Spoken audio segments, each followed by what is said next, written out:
मुंडाला पोलो निकटरे एक pickup van दुर्घटनाग्रस्त।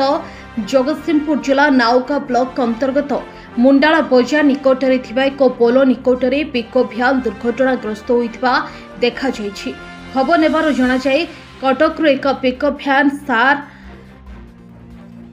खबर नेबार जणा जाय कटकरो एक पिकअप भ्यान सारवाणी नाउका ब्लॉक स्थित गंगदा बजार को आसीथिला।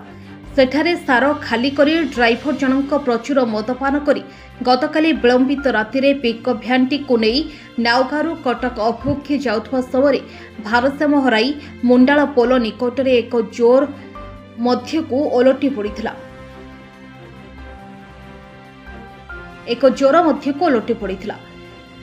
घटनास्थल में स्थानीय लोक मैंने पहुंची निशासक्त ड्राइवर को उद्धार करने सहित नाउका थाना को सूचना देते। नाउका पुलिस घटनास्थल में पहुंची दुर्घटनाग्रस्त पिकअप भ्यान को जबत करने सह ड्राइवर को थाना को आनी घटनार अधिक तदंत आरंभ करिथवा देखा जायछि। जगतसिंहपुर कोनापारी रिपोर्ट हर्षिका मीडिया। गाड़ी नंबर ओडीबीएल कोन रे मारिबो 7867 गाड़ी पलटी गाड़ी आपन देखन गाड़ी केमिति पलटिला हल्ला को गाड़ी गाड़ी कंपनी को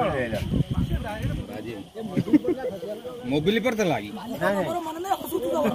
गाड़ी थला गाड़ी कथि गेला।